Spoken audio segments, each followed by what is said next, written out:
Bonjour à tous, j'espère que vous allez bien, bienvenue dans ma cuisine. Alors aujourd'hui, toujours en rapport avec le petit défi mensuel sur l'alimentation intuitive, j'avais envie de vous montrer quelques ustensiles qu'il est intéressant d'avoir dans sa cuisine pour justement voilà, rendre son alimentation, son assiette un petit peu plus jolie, sans pour cela devoir dépenser une fortune ou être vraiment un expert, un chef et faire des choses absolument compliquées. Il y a vraiment du matériel très abordable qui permet déjà de faire de jolies assiettes et de jolies compositions. Donc voilà, c'est le sujet de cette vidéo, c'est éventuellement pour vous inspirer, voir un petit peu si vous aussi vous avez ce genre de matériel chez vous à la maison ou pas, et surtout si vous l'utilisez, parce que bien souvent on a ce genre de matériel, mais il reste au fond d'un placard et on ne l'utilise en fait presque jamais. Je vous mettrai la plupart des liens du matériel que moi j'utilise dans la description. Mais bien entendu, vous pouvez retrouver ce genre de matériel un petit peu partout, que ce soit sur Internet, sur des sites un peu plus spécialisés ou même parfois dans les grandes surfaces. Alors, l'indispensable à avoir chez soi en premier, c'est d'avoir une bonne planche. En effet, voilà, quand on va vouloir présenter ses légumes ou ses fruits, etc., d'une jolie manière, on va les découper. Et avoir une bonne planche, c'est quand même la base. Alors moi, j'en ai une très chouette parce qu'en plus, elle a deux petits côtés amovibles comme ceci, ce qui fait que, ben, voilà, quand je vais couper mes légumes, les épluchures, hop, je les mets ici. Je coupe mes petits trucs en petits morceaux, je les mets là, et puis après c'est très facile, il suffit d'aller tout verser soit dans la poubelle, soit de récupérer ce qu'on a coupé. Donc voilà, c'est une chouette planche à avoir chez soi. Elle ne prend pas énormément de place non plus comme vous pouvez le voir, je n'ai pas les dimensions exactes, mais c'est vraiment un indispensable à avoir chez soi, une bonne planche pour avoir une bonne base quand on coupe ses aliments, parce que c'est vrai que si on a quelque chose de pas stable ou un plan de travail, etc., qui est vite sali et qu'on n'a pas envie de salir, eh bien on va moins facilement l'utiliser. Deuxième ustensile vraiment de base à avoir dans sa cuisine, ce sont de bons couteaux.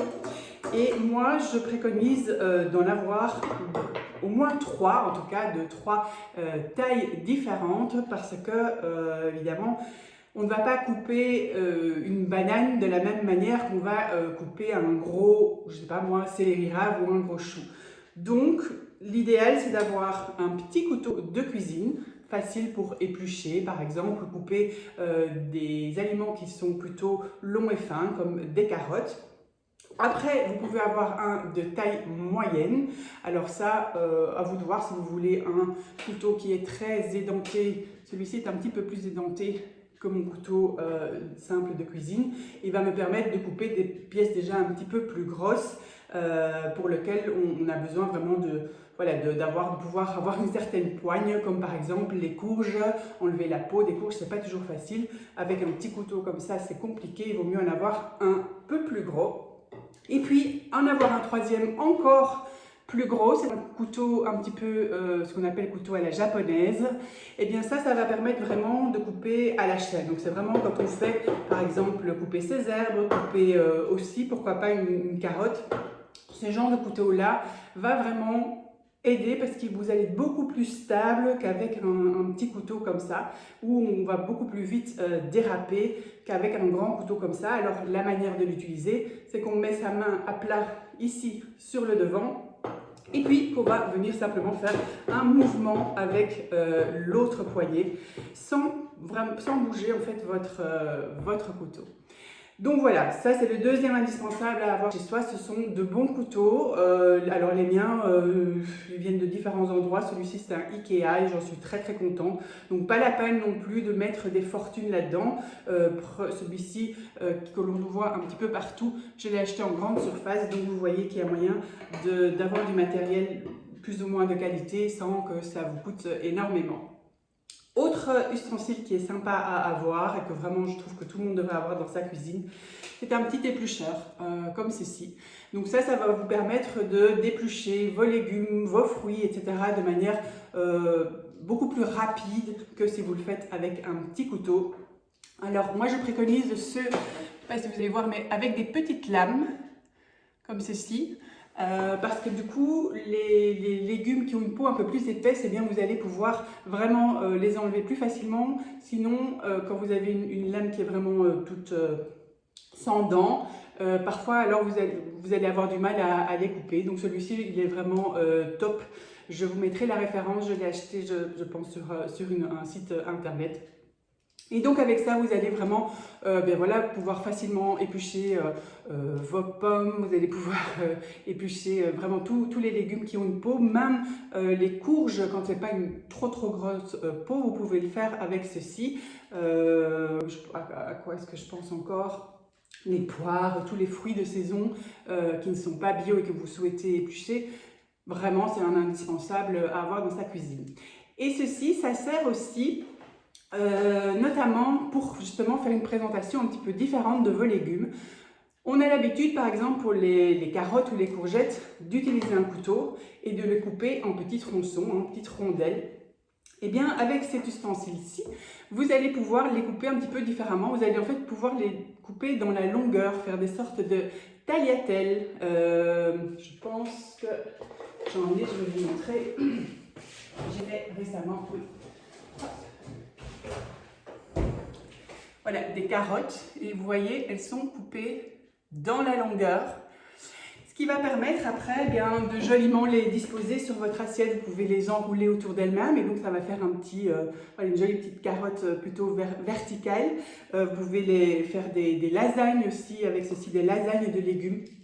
Donc cet outil-là, c'est pas uniquement pour éplucher les légumes, ce qu'on a l'habitude de faire, mais c'est justement un outil qui vous permet de varier un petit peu les présentations de certains légumes. Donc pensez-y, c'est vraiment, voilà, moi je l'utilise aussi quand je fais un nid de courgettes crues sur lequel je vais mettre un petit peu de pesto et puis je vais rajouter une deuxième couche, je ne sais pas moi, d'un fromage végétal ou ce genre de choses là. Je remets une couche de courgettes et on a une espèce de lasagne crue, c'est très bon. Je fais, comme vous l'avez vu, mes carottes fermentées avec, il y a plein d'utilisations. Troisième outil intéressant à avoir chez soi, quatrième je pense, oui. Quatrième outil à avoir chez soi, c'est la mandoline. Donc une vraie mandoline, ça s'appelle une mandoline japonaise. Si vous cherchez ceci sur internet. C'est un outil qu'on a souvent peur d'utiliser parce qu'on peut facilement se couper les doigts. C'est pourquoi moi je préconise vraiment toujours d'avoir les gants qui vont avec. Ce sont des gants un petit peu renforcés qui vont protéger vos mains si jamais vous avez peur de l'utiliser. Alors je vous mettrai la référence de celle-ci que j'aime beaucoup et qui ne coûte pas très cher. Et avec ça, vous allez pouvoir de nouveau, vous mettez bien votre main à plat. Il existe d'ailleurs un petit outil que je n'ai pas sorti mais qui va avec. Vous pouvez aussi le clipser sur le légume ou sur le fruit. Sinon vous mettez votre main bien à plat, votre main avec les gants. Et vous allez pouvoir voilà, faire des tranches vraiment très fines. On peut régler l'épaisseur des tranches qu'on veut faire. On peut même changer, au lieu que ce soit des tranches toutes fines, ça peut être des tranches dentelées, parce qu'il y a plusieurs voilà, types de lames.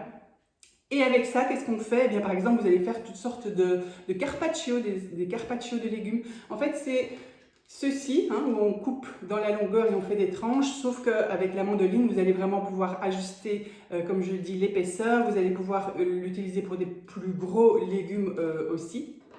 Et donc avec ça, vous allez pouvoir faire de chouettes choses. Moi j'aime bien par exemple couper des betteraves avec ça, assez fines. Et puis après, comme la betterave est ronde, si vous faites des tranches assez fines, vous faites une espèce de petites fleurs, on va dire, comme avec des pétales de betterave, et puis vous allez pouvoir mettre quelque chose au centre. Ça va être, voilà, laissez parler votre imagination. Mais donc ça, c'est vraiment un très chouette ustensile à avoir chez soi. C'est pas uniquement pour les fruits et les légumes. Vous allez l'utiliser vraiment assez souvent si vous commencez un petit peu à varier les textures et les visuels de vos plats.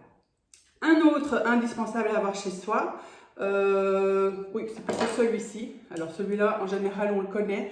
C'est un petit outil qui vous permet tout simplement d'enlever les trognons assez facilement. Ça permet simplement de gagner du temps. Et par exemple, quand on achète des légumes bio, des pommes bio, ce genre de choses-là, on n'est pas obligé d'enlever la peau. Par contre, on enlève les pépins. Et avec ceci, donc, c'est vraiment très facile. Ça se trouve aussi dans la plupart des supermarchés. Un outil un petit peu plus on va dire non conventionnel, c'est ceci. Alors ça s'appelle un Spiralizer. Je ne sais pas si vous le connaissez, il en existe aussi des manuels, enfin avec une espèce de rotule. Il en existe aussi des Spiralizers électriques. Et en fait, qu'est-ce que ça fait ceci? Ça va vous faire des spaghettis.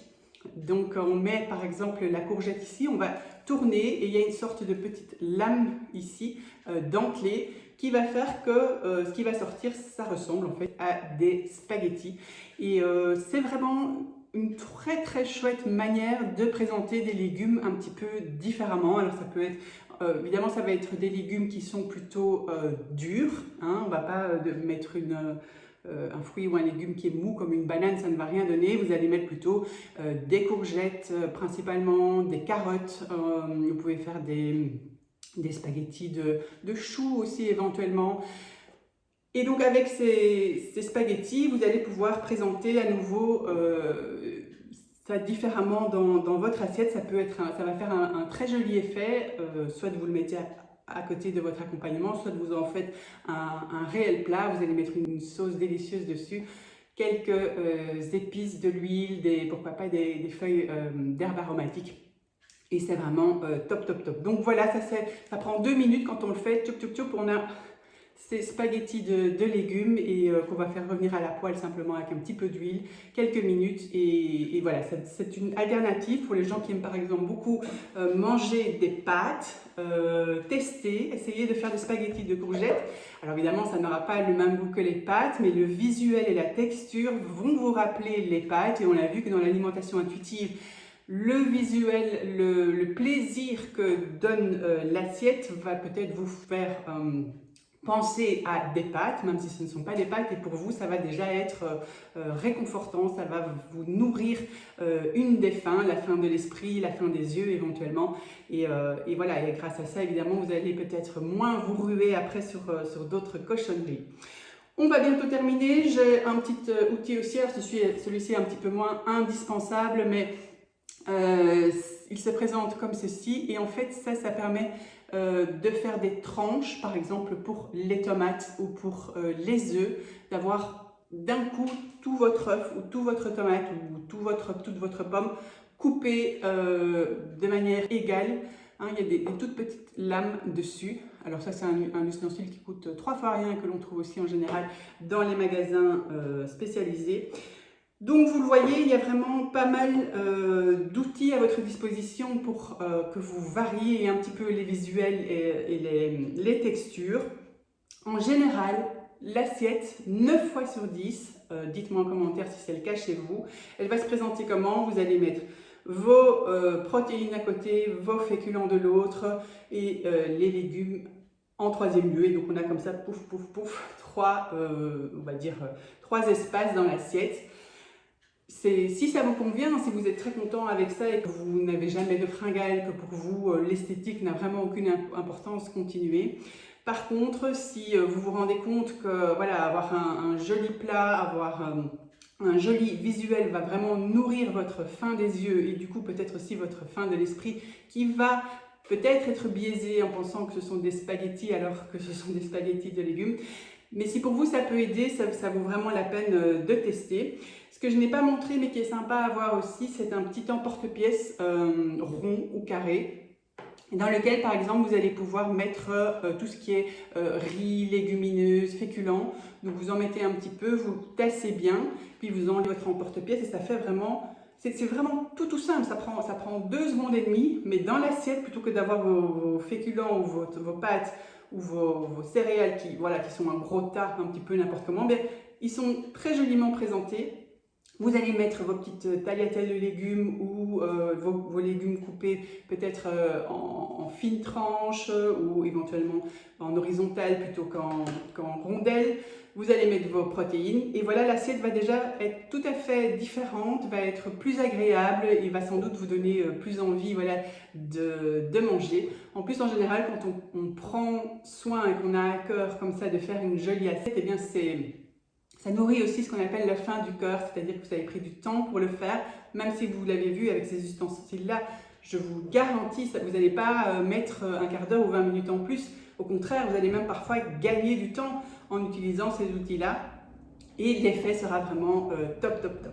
Voilà, c'était une petite vidéo donc pour vous montrer mes indispensables en cuisine pour avoir de jolis visuels et ainsi éventuellement répondre aux différentes fins qu'on a vues dans le module de l'alimentation intuitive précédent. Si vous avez des questions, surtout n'hésitez pas. Si vous avez d'autres ustensiles qui sont vraiment indispensables pour vous, notez-les-moi en commentaire parce que je serais vraiment très intéressée de les découvrir. Et je vous dis à très très bientôt pour une autre vidéo.